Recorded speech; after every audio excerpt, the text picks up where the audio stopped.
March 15, 1944. 15,000 feet above the patchwork quilt of the English countryside, Captain Francis Gabreski gripped his throttle and took a decisive breath. Ahead, the bright glint of German fighters appeared, slicing through thinning clouds like hunters closing in on their prey. His P-47 Thunderbolt, a mechanical behemoth packed with raw power, was supposed to give him the edge he needed to chase these deadly foes. A new secret weapon sat ready at his fingertips: the water injection system, a marvel of wartime technology that promised to catapult his engine from 2,000 to 2,500 horsepower, igniting a sudden burst of speed and climb that could mean victory or death in the sky.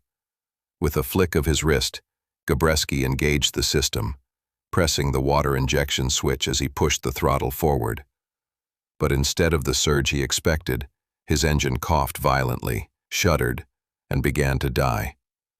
The manifold pressure gauge, which should have soared, instead wavered and fell. Temperatures spiked alarmingly, and the familiar hum of his turbo supercharger fractured into a troubling rasp.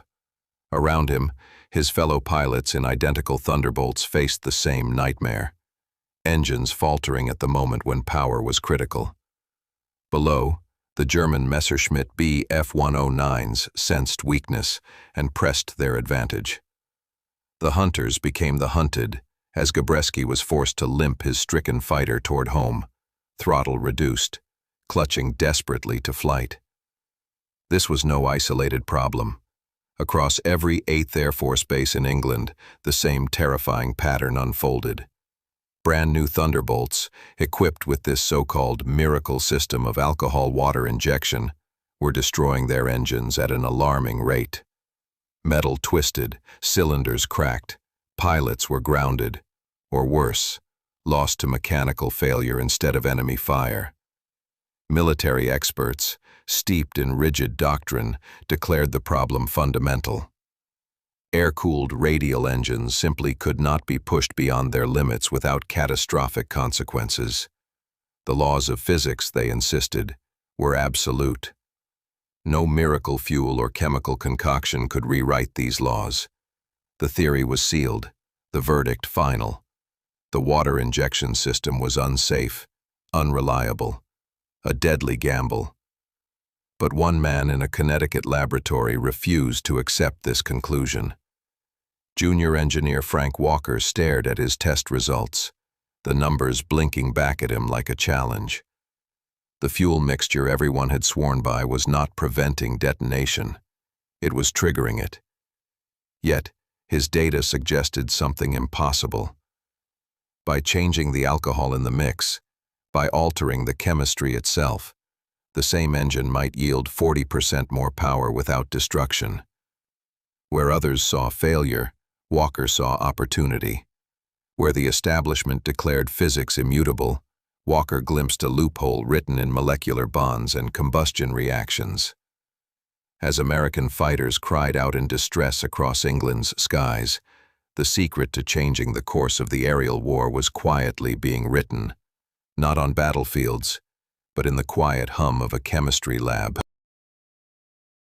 The P-47 Thunderbolt was a machine born of necessity and brute power.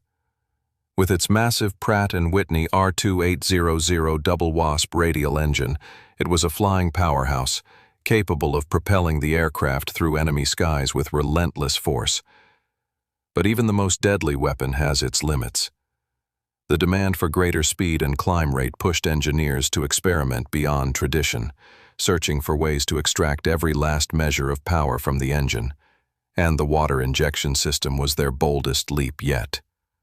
Water injection wasn't a new concept, but in the chaos of World War II it became a desperate hope. The idea was simple, yet revolutionary.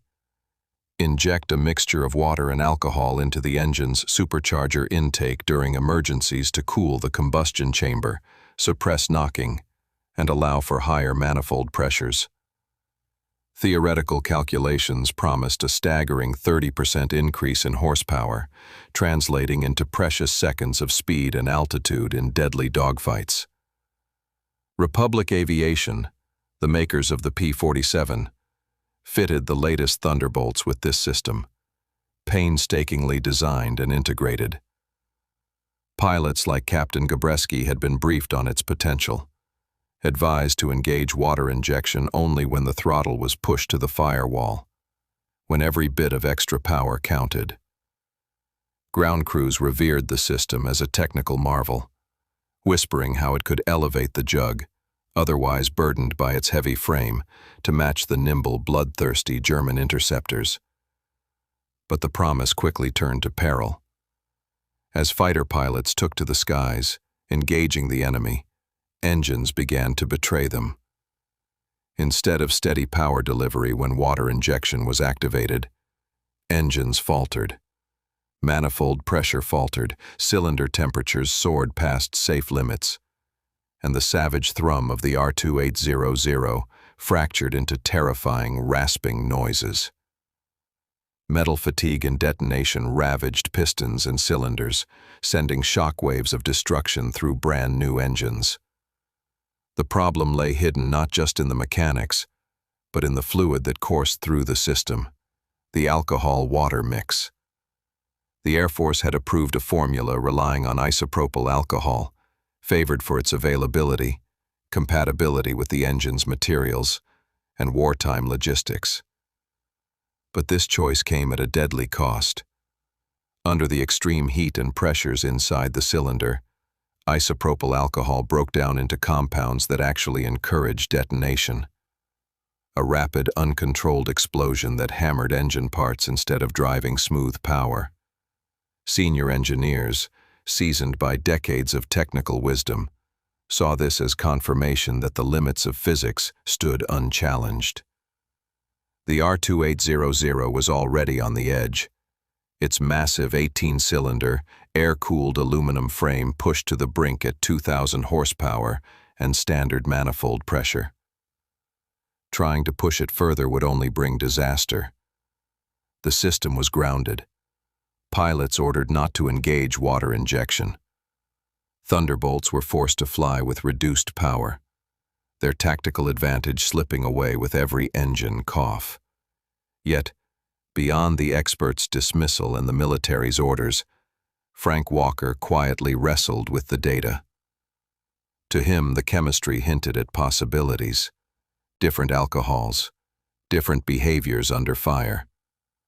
Methanol and ethanol showed promise in his lab tests, maintaining anti-detonation properties where isopropyl alcohol failed. His calculations suggested they might hold the key to unlocking the engine's hidden power without destruction, if only he could prove it in the field. The battle lines had been drawn, not only in the skies over Europe, but in the quiet crucible of scientific inquiry, against military complacency and bureaucratic caution. This section explains the technical challenges and mounting problem with isopropyl alcohol in the water injection system, while introducing Frank Walker's promising alternative theories for fuels. It deepens the tension and complexity of the unfolding story. By late March 1944, frustration had reached a boiling point. Pilots were losing confidence, missions were aborted due to mechanical failure, and the once revered water injection system had become a liability. The commanding officers had grounded the system across entire fighter groups, pleading for patience, investigation, and time. The war was relentless, though, and time was a rare luxury. In the shadows of official decrees, one group of men dared to challenge order. Not out of rebellion, but necessity. Frank Walker's laboratory data was too compelling to ignore, despite the dismissal from higher-ups. His suggestion?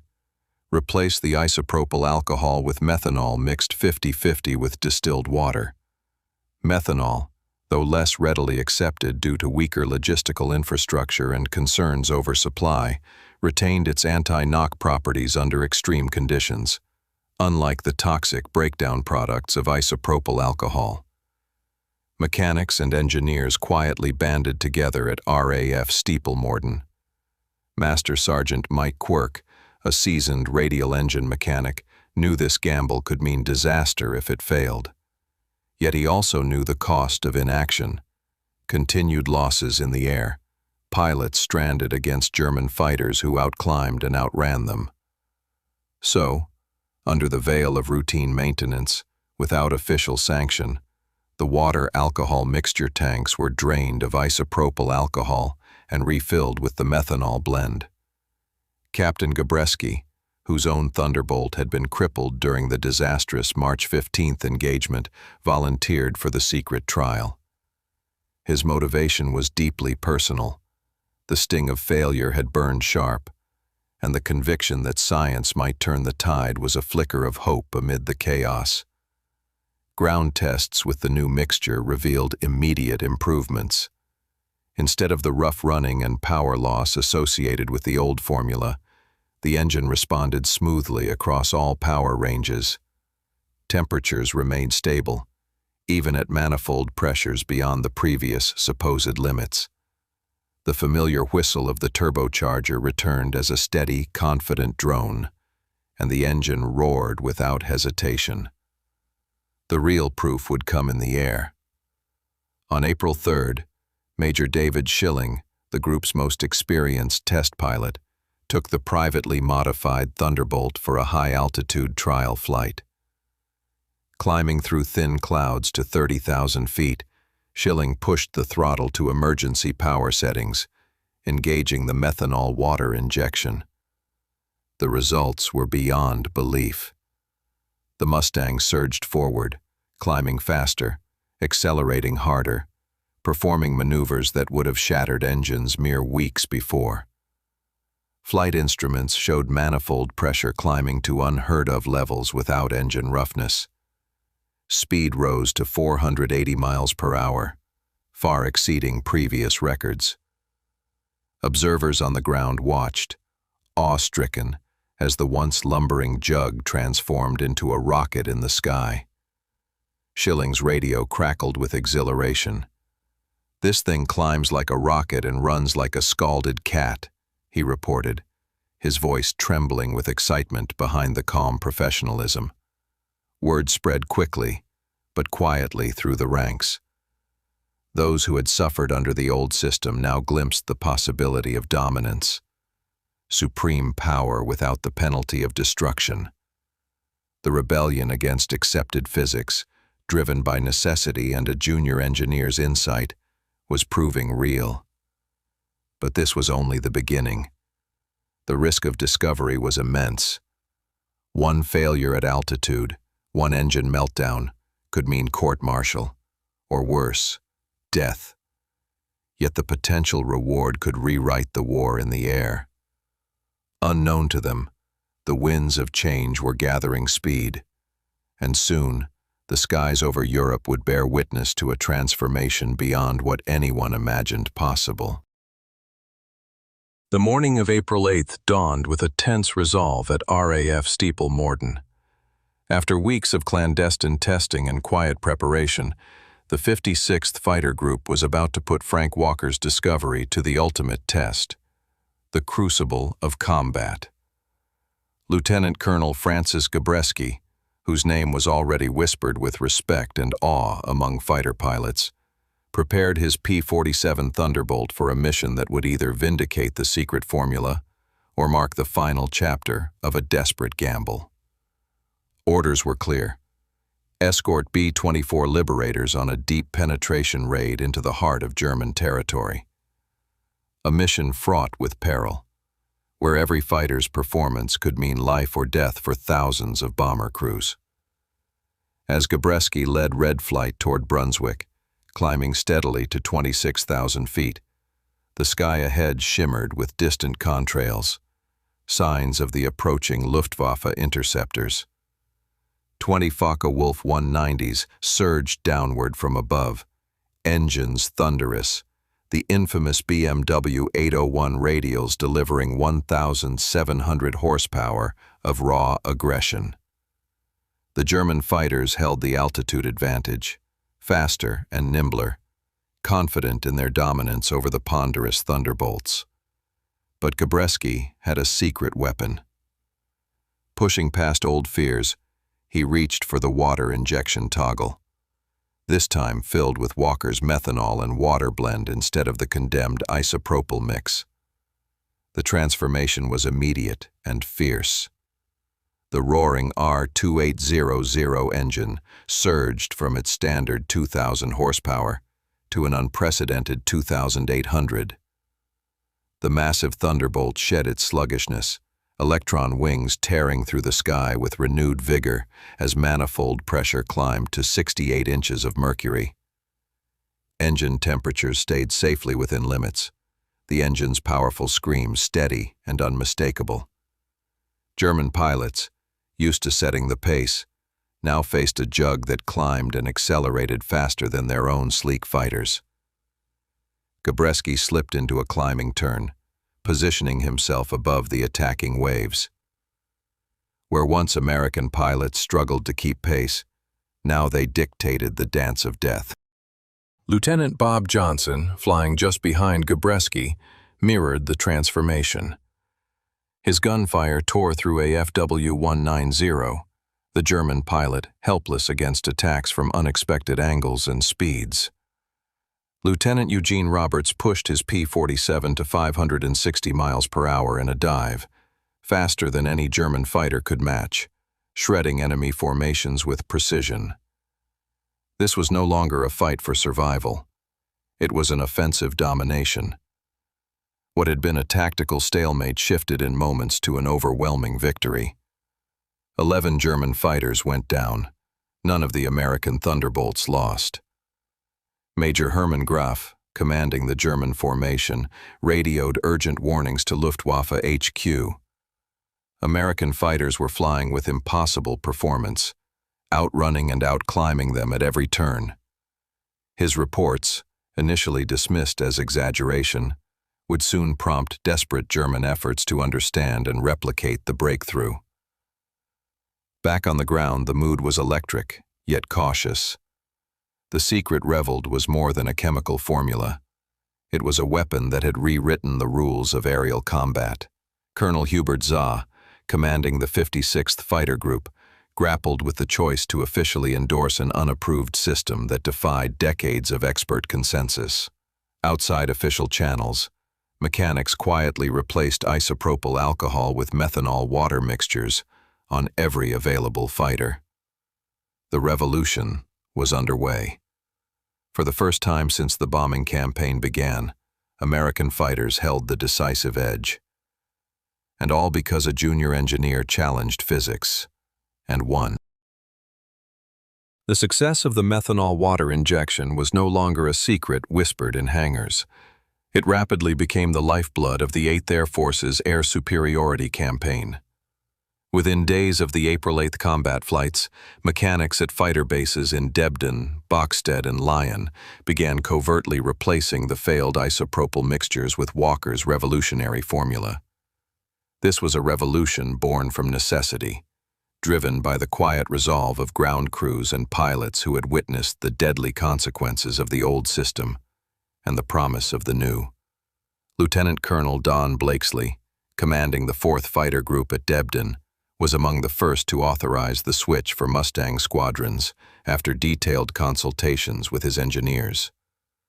Though the Packard-built Merlin engines powering these P-51s had different injection requirements than the Thunderbolt's R2800 radials, the molecular chemistry behind methanol's anti-detonation properties remained consistently superior. Pilot confidence soared. Mission abort rates, long plagued by power failures, began to plummet. American fighters no longer struggled against machinery, but soared with it. The phenomenal performance gains translated directly into tactical success. Pilots could aggressively leverage climb rates of nearly 3,800 feet per minute and top speeds exceeding 465 miles per hour at combat altitudes, positions previously thought unattainable. The implications stretched beyond the individual dogfight.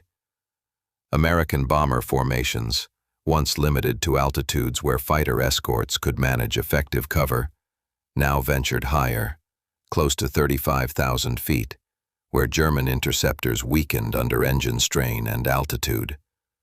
German forces quickly recognized the tectonic shift in aerial power balance. Major General Adolf Galland, commander of Luftwaffe fighter forces, issued emergency combat bulletins warning pilots of the unexpected dominance of American fighters. Familiar tactics based on outclimbing or outrunning American planes no longer applied. American pilots had become predators in the skies, reversing the roles that had defined aerial warfare for 2 years. Inside the hidden laboratories and maintenance bays, engineers worked furiously to digest and replicate the chemistry. Chemical warfare experts validated Walker's theories, discovering that methanol maintained its anti-knock properties, even under conditions that reduced isopropyl alcohol into harmful compounds. Water injection was no longer the desperate, risky measure it had seemed. It was a sophisticated solution addressing both extreme combustion temperatures and detonation simultaneously. As official recognition arrived, Lieutenant General Carl Spaatz, commander of all American air forces in Europe, reviewed the combat data and gave immediate authorization to implement the methanol-water formula throughout the theater.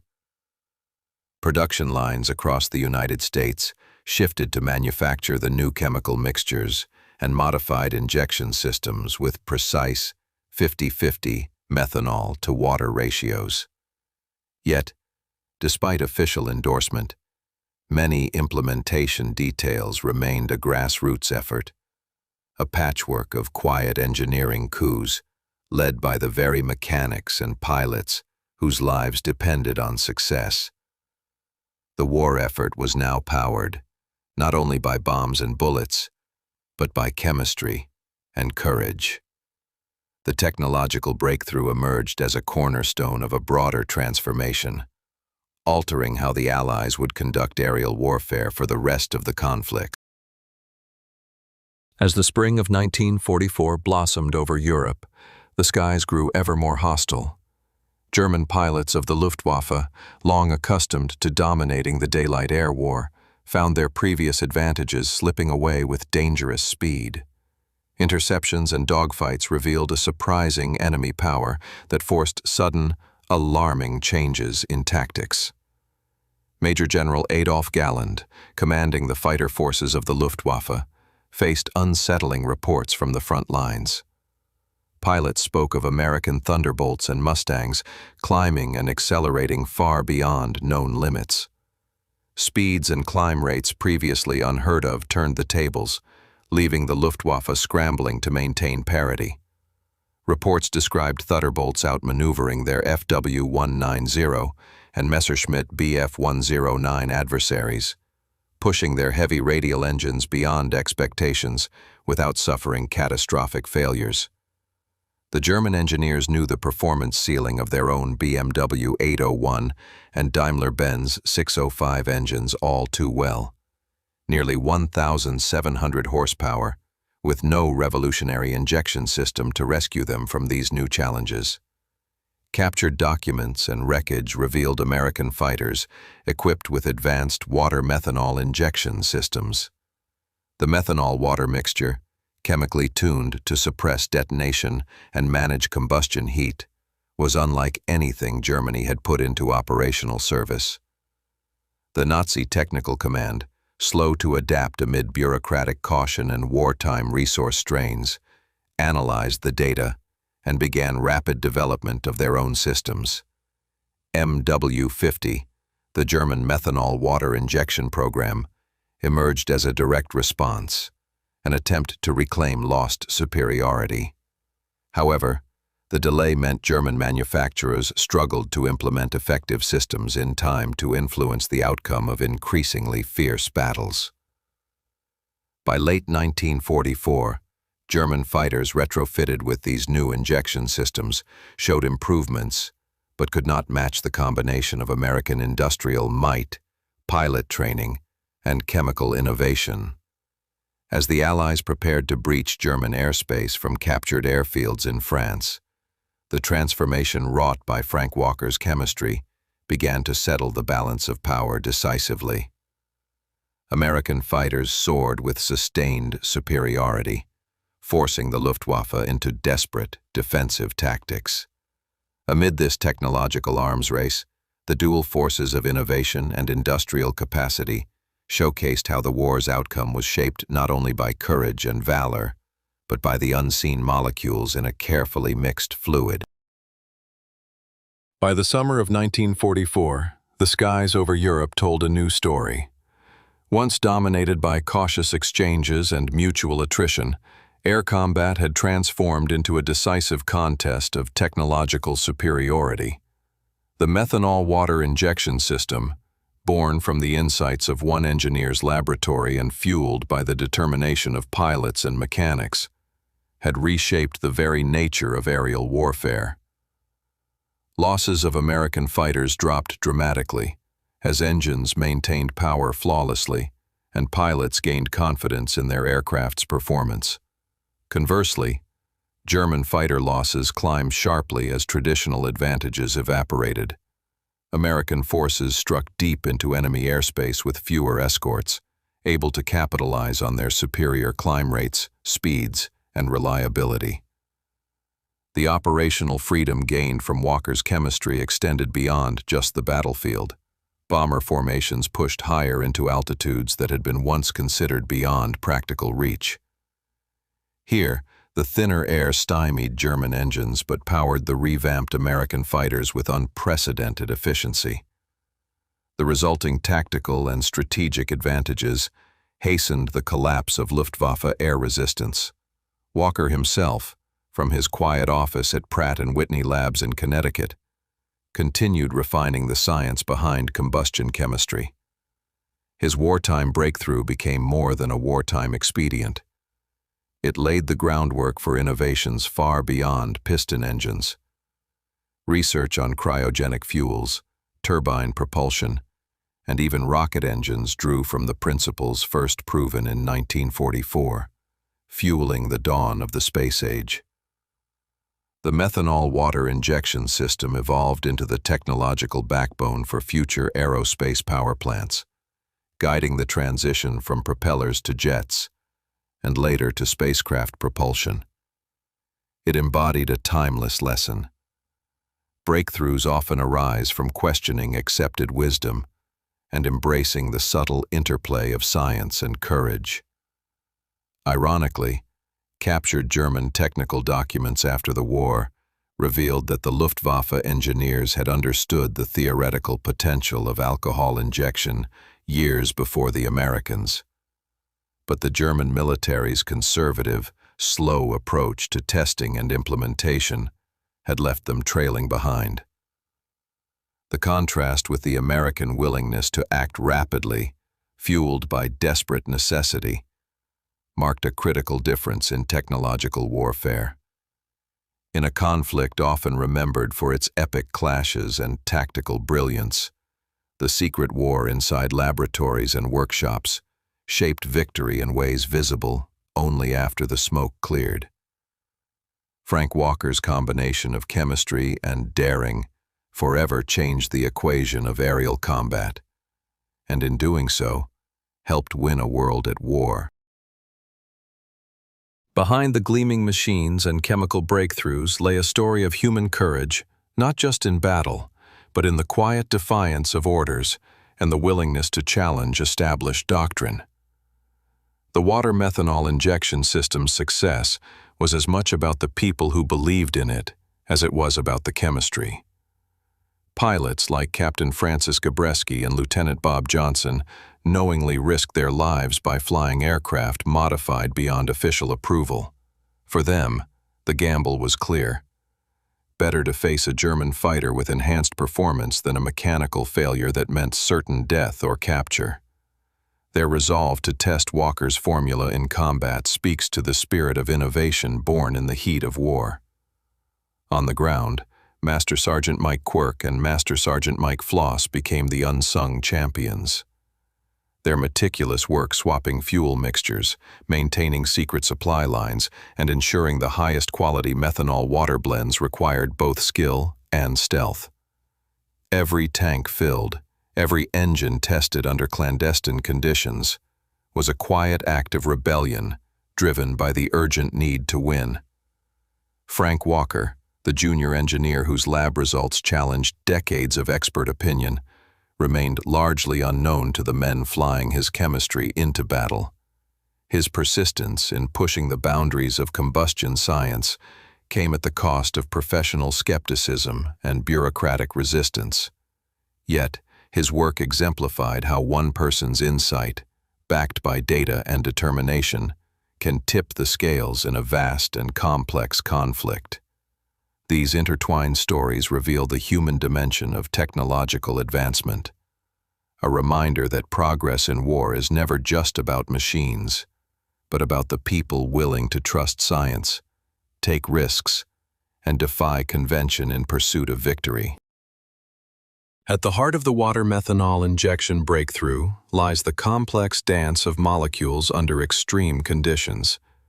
Inside the fiery combustion chambers of the Pratt Whitney R2800 engine.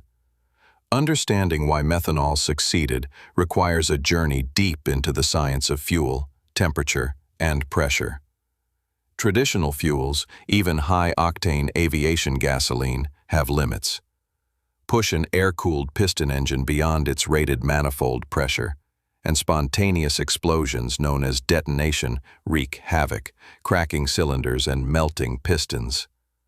Water injection aimed to prevent this by cooling the combustion chamber and diluting the fuel-air mixture, theoretically suppressing knock and allowing higher power output. But the initially approved water injection formula used isopropyl alcohol mixed with water.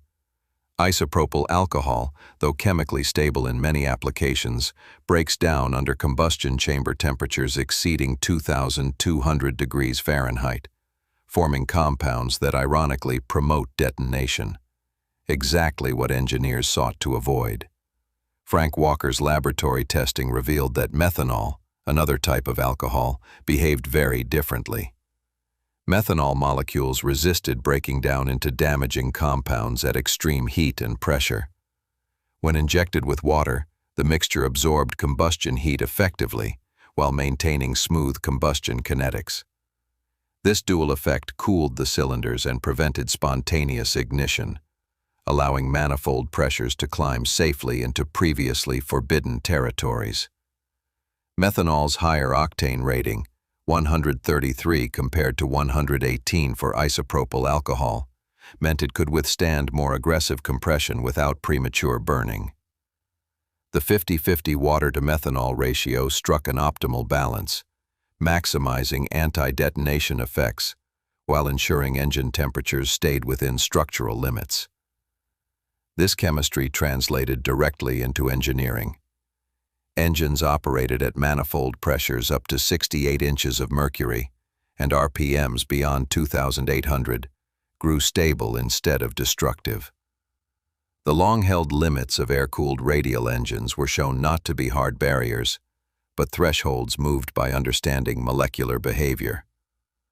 Walker's insight into molecular breakdown and fuel behavior was revolutionary, not because it defied physics, but because it revealed the nuanced realities behind it. His system didn't cheat natural laws. It exploited their subtleties to deliver power once thought impossible. In the end, it was this delicate interplay of chemistry and mechanics that saved thousands of lives and rewrote the rules of air combat. As the war in Europe approached its final chapters, the transformation wrought by Frank Walker's methanol-water injection system had already altered the trajectory of aerial combat, and, by extension, the conflict itself. The once daunting skies over Europe belonged now to fighters who defied old limitations and reclaimed the tactical initiative. The success of this seemingly small technical adjustment, a simple change in fuel mixture chemistry, proved how innovation born of necessity could shift the scales in massive ways. It was a testament to the courage of engineers, mechanics, and pilots alike who dared to challenge convention and persist under fire. Frank Walker returned to his laboratory at Pratt Whitney, knowing his work had fundamentally changed the art of war. Beyond piston engines and wartime exigencies, his discoveries laid the foundation for the age of turbine engines and rocket propulsion, fueling humanity's reach beyond the atmosphere to the moon and beyond. The methanol-water injection system evolved, influencing cryogenic fuel systems and catalytic combustion research. It became an emblem of how chemistry and engineering together can unlock previously inaccessible frontiers, whether in the brutal dogfights over Europe or the silent voyages of spacecraft. Reflecting on the war's end, historians and engineers alike recognized that the victory was not won by machines or tactics alone, but through the fusion of human insight and scientific daring. Walker's quiet revolution beside his test bench had cascaded into a monumental advance in technology and warfare. In the skies above Europe, the laws of physics had not been broken but better understood.